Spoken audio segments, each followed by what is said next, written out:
आप देख रहे हैं इंडिया टाउन न्यूज, भारत की बात।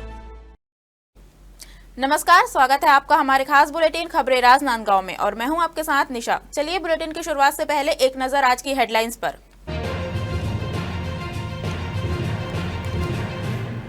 कृषि मंत्री नेताम पहुंचे भाजपा कार्यालय, बजट और किसान मुद्दों पर की चर्चा, संगठन और समस्याओं पर लिया फीडबैक।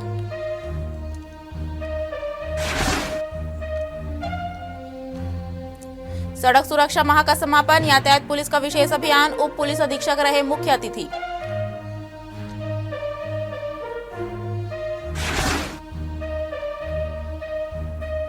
माता पिता के आशीर्वाद में भीगी आंखें, राजनांदगांव में मनाया गया मातृ पितृ पूजन दिवस, 14 फरवरी तक 500 स्थानों तक पहुंचाने का लक्ष्य। छुई खदान में CSPDCL ने मनाया रजत महोत्सव में बिजली योजनाओं की दी गई जानकारी, बिजली विभाग ने दिखाई विकास की झलक।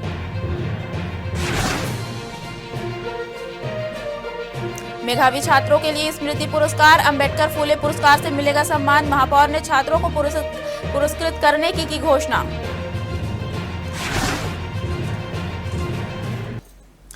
चलिए बढ़ते हैं खबरों की ओर। छत्तीसगढ़ शिक्षक पात्रता परीक्षा आज प्रदेश भर के विभिन्न केंद्रों पर आयोजित की गई। छत्तीसगढ़ व्यावसायिक परीक्षा मंडल ने इस बार सुरक्षा और पारदर्शिता को लेकर बेहद सख्त रुख अपनाया। परीक्षार्थियों को सलाह दी गई थी कि वे परीक्षा शुरू होने से कम 2 घंटे पहले केंद्र पहुंचे ताकि मूल पहचान पत्र के साथ सत्यापन समय पर पूरा किया जा सके। इसी कड़ी में राजनांदगांव में भी परीक्षा 2 पालियों में आयोजित की गई। आपको बता दें कि परीक्षार्थियों को हल्के रंग के आधी बाह वाले कपड़े पहनकर आने की अनुमति दी गई थी। काले, गहरे नीले, मैरून या जामुनी जैसे गहरे रंग के कपड़े वर्जित थे। पैरों में केवल चप्पल पहनना अनिवार्य था। ठंड के कारण बिना पॉकेट वाले साधारण स्वेटर की छूट दी गई थी। परीक्षार्थियों को एडमिट कार्ड के साथ आधार कार्ड, वोटर ID या ड्राइविंग लाइसेंस जैसे मूल पहचान पत्र लाना भी अनिवार्य था। ये छत्तीसगढ़ टीचर एलिजिबिलिटी टेस्ट था, शिक्षक पात्रता का एग्ज़ाम था। ये मतलब हमको अगर सरकारी शिक्षक बनना है तो उसके लिए ये एग्ज़ाम पास आउट करना ज़रूरी है। अगर आपको प्राइमरी की टीचर बनना है तो आपको पेपर 1 क्लियर करना पड़ेगा। अगर आपको सेकेंडरी मिडिल क्लास की टीचर बननी है तो आपको वर्ग 2 की बननी है तो आपको पेपर 2 क्लियर करना पड़ेगा।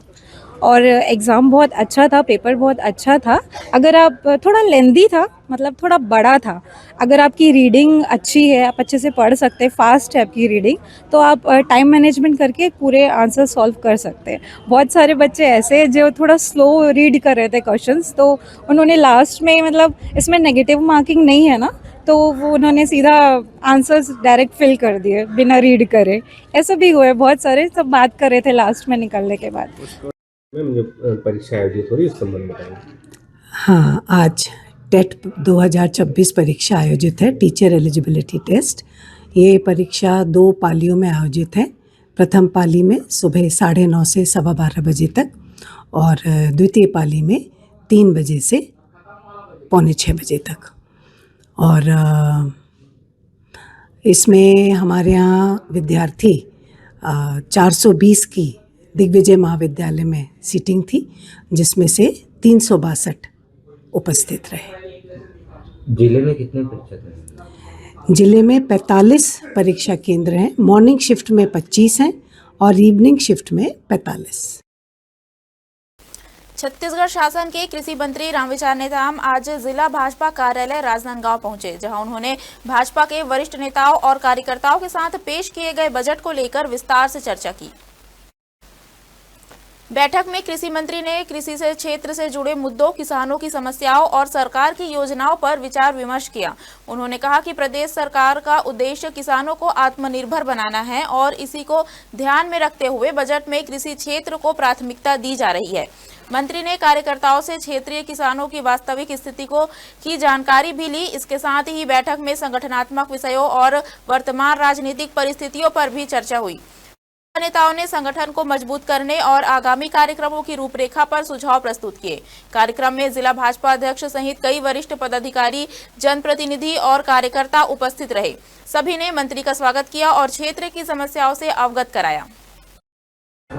आज जो देश का बजट प्रस्तुत किया गया है, यह बजट ऐतिहासिक बजट है और इसलिए भी ऐतिहासिक है कि देश ही नहीं बल्कि दुनिया के सबसे लोकप्रिय नेता और सबसे मजबूत नेता आदरणीय प्रधानमंत्री नरेंद्र मोदी जी के नेतृत्व में हमारे कार्यकाल का तीसरा जो कार्यकाल है और इसका हमारा बजट जो है हमें प्रस्तुत जो किया गया है और इस बजट के माध्यम से देश को कैसे 2047 में विकसित भारत की श्रेणी में हम ला सकें, देश की आर्थिक स्थिति को हम आज चौथे पायदान में हैं तो हम आगे चल कर के कैसे तीसरे तक हम आ सके।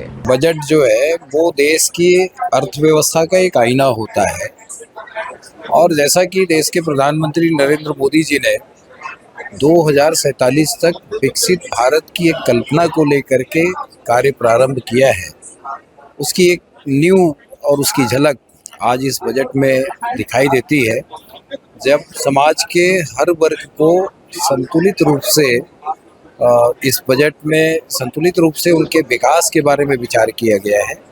कोई न कोई क्षेत्र अछूता जरूर रहता है, परंतु इसमें जैसे किसानों के लिए गंभीर बीमारियों में दवाइयों में छूट देने की बात की गई है या उन्हें सस्ता करने की बात कही गई है, ऐसे बहुत सारे प्रावधान उसका विस्तार अभी आएगा। जो स्मॉल टैक्स पेयर है उनको भी एक तरीके से इसमें नई पॉलिसी लाने की बात कही गई है। तो मुझे ऐसा लगता है कि भारत जिस तरीके से अर्थव्यवस्था में परिवर्तन लाने की बात कही गई है, छुई खदान और ग्राम बुंदेली स्थित Chhattisgarh state power distribution company limited कार्यालय में छत्तीसगढ़ राज्य गठन के 25 वर्ष पूर्ण होने के उपलक्ष्य में छत्तीसगढ़ रजत महोत्सव गरिमामय वातावरण में मनाया गया। इस अवसर पर विद्युत विभाग द्वारा राज्य निर्माण के बाद विद्युत क्षेत्र में हुई प्रमुख उपलब्धियों, विकास कार्यों एवं जन कल्याणकारी योजनाओं की विस्तृत जानकारी दी गई। कार्यक्रम के दौरान नियमित रूप से विद्युत बिल का भुगतान करने वाले विभिन्न श्रेणियों के उपभोक्ताओं को प्रशस्ति पत्र प्रदान कर सम्मानित किया गया। कार्यक्रम को संबोधित करते हुए उपस्थित अधिकारियों और जनप्रतिनिधियों ने कहा कि इस प्रकार के आयोजनों का उद्देश्य विद्युत विभाग की योजनाओं, उपलब्धियों एवं विकास कार्यों को आम जनता तक पहुंचाना है, जिससे से अधिक लोग इन योजनाओं का लाभ उठा सके। इस मौके पर प्रधानमंत्री सूर्य घर मुफ्त बिजली योजना की जानकारी भी दी गई। कार्यक्रम के अंत में विभागीय अधिकारियों और कर्मचारियों द्वारा उपभोक्ता सेवा को और अधिक सुदृढ़ बनाने का संकल्प लिया गया। आज छुई खदान वितरण केंद्र में छत्तीसगढ़ निर्माण के बाद 1 नवंबर 2000 के बाद आज हमारे CS पावर कंपनी को 25 वर्ष पूर्ण हो गए हैं, जिसके उपलक्ष्य में आज गौरवपूर्ण रजत महोत्सव का आयोजन मनाया जा रहा है, जिसमें यहाँ पे सम्मानित जनप्रतिनिधि और उपभोक्ताओं को बुलाकर उनका सम्मान किया गया है। और जो हमारे उपभोक्ता हैं जिन्होंने अलग अलग कैटेगरी के हैं, उनको भी एक प्रमाण पत्र के द्वारा उनको एक सम्मानित किया गया है। सड़क दुर्घटनाओं की रोकथाम और यातायात नियमों के प्रति आमजन में जागरूकता बढ़ाने के उद्देश्य से जिला पुलिस KCG द्वारा आयोजित राष्ट्रीय सड़क सुरक्षा माह 2026 का समापन राजकुमारी इंदिरा कला संगीत विश्वविद्यालय खैरागढ़ के ऑडिटोरियम में संपन्न हुआ। समापन कार्यक्रम में राजनांदगांव रेंज के पुलिस महानिरीक्षक, कलेक्टर, पुलिस अधीक्षक और वन मंडल अधिकारी की विशेष उपस्थिति रही। आपको बता दें कि 1 जनवरी से 31 जनवरी 2026 तक चले इस अभियान के अंतर्गत कई जन जागरूकता गतिविधियां आयोजित की गई। इन कार्यक्रमों के माध्यम से लोगों को यातायात नियमों के पालन के लिए प्रेरित किया गया। समापन समारोह के दौरान सड़क सुरक्षा के क्षेत्र में उत्कृष्ट योगदान देने वाले विभागों, संस्थाओं, सड़क सुरक्षा मितान, NCC, स्काउट गाइड और ड्राइवर संघ के प्रतिनिधियों को प्रशस्ति पत्र एवं पुरस्कार प्रदान कर सम्मानित किया गया। जिला पुलिस KCG ने राष्ट्रीय सड़क सुरक्षा माह को सफल बनाने में सहयोग प्रदान करने वाले सभी विभागों, संगठनों एवं जागरूक नागरिकों के प्रति आभार व्यक्त करते हुए भविष्य में भी इसी तरह के सहयोग की अपेक्षा जताई। जिला खैरागढ़ में सड़क सुरक्षा माह का समापन था, जिसमें माह भर में जो खैरागढ़ जिले में ट्रैफिक पुलिस द्वारा जो सड़क सुरक्षा के संबंध में जागरूकता के संबंध में कार्यक्रम किया गया, उसका कंक्लूड आज किया गया था। इसमें काफ़ी संख्या में बच्चों ने भाग लिया और इस पूरे कार्यक्रम में जिन प्रतिभागियों ने भाग लिया था उनको यहाँ सम्मान वितरण भी किया गया। मैं इस अवसर पर यही कहना चाहता हूँ कि यातायात सुरक्षा जो है वो किसी व्यक्ति विशेष की जिम्मेदारी नहीं है, बल्कि एक सामूहिक जिम्मेदारी है और इसको हमको सबको निभाना चाहिए। और ये कानून का पालन करने के लिए इसको निभाना नहीं है, बल्कि अपने जीवन की सुरक्षा के लिए निभाना है। वक्त हो चुका है छोटे से ब्रेक का, बने रहिए इंडिया टाउन न्यूज के साथ। दुनिया नहीं देख पाती है, दाग, मुहासे, झाइयाँ सब आपके आत्मविश्वास को कम कर देता है, पर अब नहीं, क्योंकि Rukhsana glow and fair face pack जो दे आपकी स्किन को वो प्यार जो सिर्फ प्रकृति दे सकती है। हर लेयर को साफ करे, हर दाग को करे हल्का और आपकी मुस्कान फिर से लौटाए, because you deserve to glow naturally. Rukhsana herbal beauty product Amazon, Meesho और फ्लिपकार्ट में भी उपलब्ध। अखिल भारतीय हिंदू महासभा के तत्वाधान में अमर शहीदों के नाम पर राजनांदगांव के दीनदयाल कॉलोनी देवांगन भवन शिव शक्ति परिसर में महा रक्तदान शिविर का आयोजन किया गया। इस अवसर पर मुख्य अतिथि के रूप में अखिल भारतीय हिंदू महासभा के सदस्य नीरज पांडे उपस्थित रहे। शिविर में आसपास के ग्रामीण क्षेत्र के लोगों ने बढ़ चढ़कर हिस्सा लिया और रक्तदान किया। रक्तदान करने वाले सभी प्रतिभागियों को समिति की ओर से हेलमेट प्रदान किए गए। इस रक्तदान शिविर का उद्देश्य न केवल रक्तदान के महत्व के प्रति जागरूकता बढ़ाना था, बल्कि समाज में सहयोग और मानव सेवा की भावना को भी प्रोत्साहित करना था। अखिल भारतीय हिंदू महासभा के पदाधिकारियों ने कहा कि ऐसे शिविर नियमित रूप से आयोजित किए जाएंगे ताकि रक्त की कमी को पूरा किया जा सके और समाज में सामाजिक उत्तरदायित्व की भावना को बढ़ावा मिले।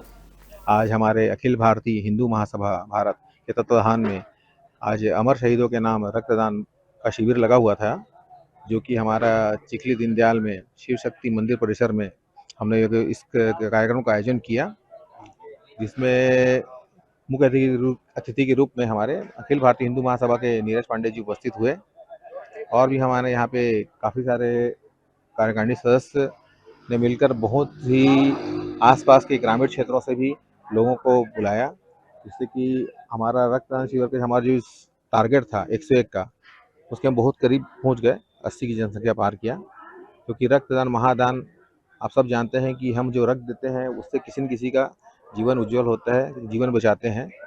ब्लड डोनेट करके बहुत ही अच्छा लग रहा है और हर व्यक्ति को ब्लड डोनेट करना चाहिए।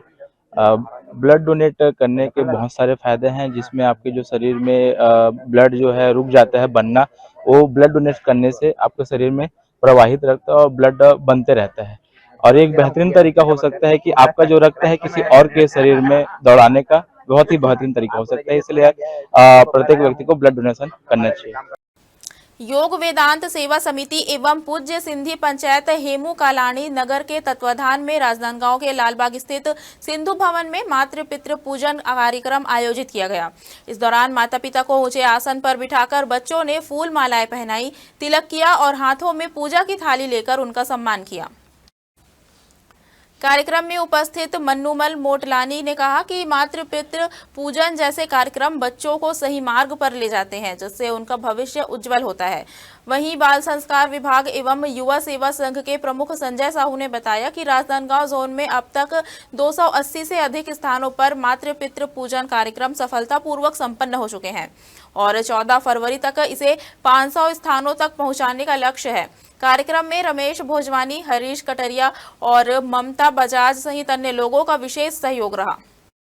जिस तरह बच्चे बीमार होने पर कड़वी दवाई लेते हैं, दवाई कड़वी जरूर होती है लेकिन उनको फायदा करती है, तो माता पिता जो बोलते हैं बच्चों को कड़वा जरूर लगता है लेकिन भविष्य में उनके लिए बहुत अच्छा रहता है, उनका भविष्य उज्जवल रहता है। इसीलिए जो आजकल के बच्चे रास्ता भटक गए हैं उनके लिए हमारे सदगुरुदेव परम पूज्य संत श्री आशाराम जी बापू ने एक तरकीब निकाली।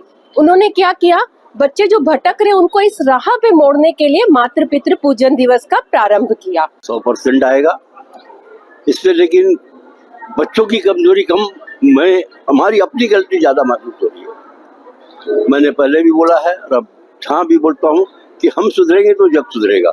हम अपने बच्चों पर हम प्यार लुटाएंगे और उन्हें कुछ संस्कार देंगे, हम अपने बड़ों का सम्मान करेंगे तो बच्चे लोग सम्मान करेंगे। आजकल के बच्चे मैंने देखा है कि जनरली बस पैदा होते ही जैसा अभिमन्यु चक्र तोड़ना सीखा था माँ के पेट में, आज बच्चे एक तोड़ना सीख रहे हैं, जोड़ना नहीं सीख रहे हैं। ये तो आपने जो प्रश्न किया, उस प्रश्न का जवाब यही दूंगा कि पहले जो हमारे जो संस्कार थे, हमारी जो संस्कृति है, वो सतत यही कहती है कि मातृ देवो भव, पितृ देवो भव, आचार्य देवो भव। माता देव है, पिता देव है, आचार्य देव है। और इसी परंपरा में, इसी सनातन संस्कृति में हम भारतवासी पल बढ़ रहे हैं। पर कुछ समय से जिस प्रकार से मोबाइल का युग आया है, ये मोबाइल का युग परिवार की दूरियां बढ़ा रहा है। मैं सही समझती हूँ, क्योंकि इससे हमको बहुत सारे ज्ञान मिलते हैं और ये बहुत अच्छा होता है। मोबाइल से तो बहुत अच्छा होता है। अगर हमारे मोबाइल हम लोग चलाएंगे तो हमारी आंखें दुखेगी या फिर हमारे शरीर को कोई नुकसान होगा। अगर हम माता पिता के पूजन मनाएंगे तो हमको ज्ञान मिलेगा और बहुत सारी राजनांदगांव यातायात पुलिस विभाग द्वारा 1 माह तक सड़क सुरक्षा माह का आयोजन किया गया। इस दौरान आम नागरिकों को यातायात नियमों के प्रति जागरूक करने के लिए कई कार्यक्रम आयोजित किए गए। सड़क सुरक्षा माह के अंतर्गत पुलिस कर्मियों द्वारा लोगों को हेलमेट पहनने, सीट बेल्ट लगाने और यातायात नियमों का पालन करने के लिए प्रेरित किया गया। वहीं बच्चों में जागरूकता बढ़ाने के उद्देश्य से ड्राइंग एवं पेंटिंग प्रतियोगिताओं का आयोजन किया गया। इसके अलावा लाइसेंस शिविर भी लगाए गए, जहां नागरिकों को अपने वाहन चालन एवं ड्राइंग लाइसेंस के बनवाने की सुविधा दी गई। यातायात पुलिस के इन प्रयासों से शहर में कई लोग यातायात नियमों का पालन करते हुए नजर आए। इसी कड़ी में सड़क सुरक्षा माह के समापन अवसर पर आयोजित कार्यक्रम में मुख्य अतिथि के रूप में उप पुलिस अधीक्षक कीर्तन राठौर उपस्थित रहे। उन्होंने यातायात पुलिस विभाग के प्रयासों की सराहना करते हुए नागरिकों को सड़क सुरक्षा नियमों का नियमित रूप से पालन करने की अपील की। 1 जनवरी 2026 से 31 जनवरी 2026 तक के पूरे 1 माह तक चलाए जाने वाले राष्ट्रीय सड़क सुरक्षा माह का आज समापन है और समापन के इस कार्यक्रम में राजनांदगांव जिले के पुलिस विभाग, यातायात विभाग इस कार्यक्रम को संपन्न करा रही है, जिसमें राजनांदगांव के अनेकों स्कूल से छात्र छात्राएं, समाज सेवी और अन्य लोग यहां पर मौजूद हुए हैं। इस राष्ट्रीय सड़क सुरक्षा माह के अंतर्गत में आपको बता दें कि पुलिस विभाग द्वारा लगातार चालानी कार्यवाही की जाती है, लोगों को समझाइश दी जाती है कि सड़क सुरक्षा के संबंधित अपने आप को सुरक्षित रखें। कहीं अगर मोटरसाइकिल पर सवार होकर के बाइक चलाते हैं तो हेलमेट पहनना अनिवार्य है। कार अगर चलाते हैं तो कार को धीमे गति से और सीट बेल्ट लगा करके ही चलाना अनिवार्य रूप से बताया गया है। इस सड़क सुरक्षा माह में आज समापन के इस कार्यक्रम में राजनांदगांव के एएसपी कीर्तन राठौर जी पहुंचे हुए हैं और इस समापन के कार्यक्रम में क्या कुछ कहते हैं एएसपी कीर्तन राठौर, आगे आप तस्वीरों में देखिए। राष्ट्रीय सड़क सुरक्षा माह 1 जनवरी 2026 से आज 31 जनवरी 2026 तक 1 माह का पुलिस मुख्यालय के दिशा निर्देश में संचालित किया जा रहा था। इसी के परिपालन में जिला राजनांदगांव में आदरणीय एसपी मैडम के मार्गदर्शन एवं दिशा निर्देश में अलग अलग विभिन्न कार्यक्रम लगातार आयोजित किए गए, जिसमें फिटनेस वाहनों का चेकिंग करना, एमवी एक्ट के तहत कार्रवाई करना, स्कूली बच्चों द्वारा रंगोली बनाना। इसके अलावा यातायात के बहुत सारे नियम हैं जिसके संबंध में अलग अलग कार्यक्रम के माध्यम से लोगों को जन जागरूकता लाने का प्रयास किया गया। राजनांदगांव नगर देवांगन समाज के तत्वाधान में मां परमेश्वरी महोत्सव के पावन अवसर पर आदर्श विवाह एवं परिचय सम्मेलन कार्यक्रम का आयोजन किया गया। समाज द्वारा यह आदर्श विवाह आयोजन विगत 11 वर्षों से लगातार किया जा रहा है, जो सामाजिक एकता और सादगीपूर्ण विवाह परंपरा का उदाहरण है। इस वर्ष आयोजित कार्यक्रम में कुल 2 जोड़ों का आदर्श विवाह संपन्न कराया गया। इनमें से एक जोड़ा नागपुर से और दूसरा जोड़ा शंकरपुर राजनांदगांव से है। कार्यक्रम में विधि विधान पूर्वक विवाह संस्कार संपन्न कराए गए, जिसमें समाज के वरिष्ठ जनों एवं गणमान्य नागरिकों की उपस्थिति रही। कार्यक्रम का उद्देश्य समाज में फिजूल खर्ची रहित, सरल और संस्कार युक्त विवाह को बढ़ावा देने के साथ योग्य युवक युवतियों को एक मंच पर परिचय का अवसर प्रदान करना था। जो बाहर से जो आए हुए हैं, सब इधर उधर से आते जाते हैं, उसको भी आज सम्मान के रूप में आज हमारा देवांगन समाज एक विशाल परिचय सम्मेलन भी कराया गया है। कितने जोड़ों का? 2 जोड़ों का आज आदर्श विवाह है। एक नागपुर का लड़की है और राजनांदगांव शंकरपुर का लड़का है। दबका का लड़की है और नागपुर का लड़का है, ऐसा 2 जोड़ी है।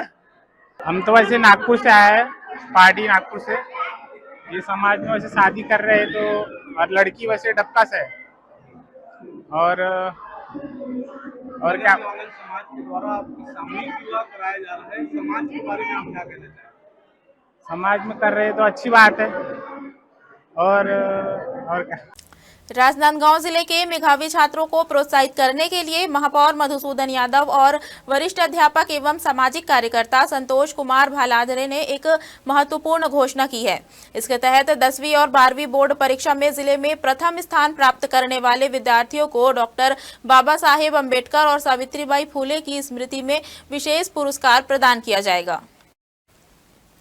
महापौर मधुसूदन यादव ने बताया कि वर्तमान शिक्षा सत्र 2025-26 से यह पुरस्कार दिया जाएगा। 12वीं बोर्ड परीक्षा में प्रथम स्थान प्राप्त करने वाले छात्र को डॉक्टर बाबा साहेब अम्बेडकर स्मृति पुरस्कार के अंतर्गत 10,000 रुपए नगद एवं स्मृति चिन्ह मिलेगा। इसी तरह 10वीं बोर्ड में प्रथम स्थान प्राप्त छात्र को सावित्रीबाई फुले स्मृति पुरस्कार के रूप में 10,000 रुपए नगद और स्मृति चिन्ह प्रदान किया जाएगा। आपको बता दें कि पुरस्कार वितरण हर साल 15 अगस्त या 26 जनवरी को राष्ट्रीय पर्व के अवसर पर छत्तीसगढ़ विधानसभा अध्यक्ष डॉक्टर रमन सिंह और महापौर मधुसूदन यादव के हाथों दिया जाएगा। यह योजना 2026 से 2035 तक लगातार 10 वर्षों तक जारी रहेगी। हमारे खास बुलेटिन खबरें राजनांदगांव में फिलहाल इतना ही। देखते रहिए नेटाउन न्यूज भारत की बात। नमस्कार। आप देख रहे हैं इंडिया टाउन न्यूज भारत की बात।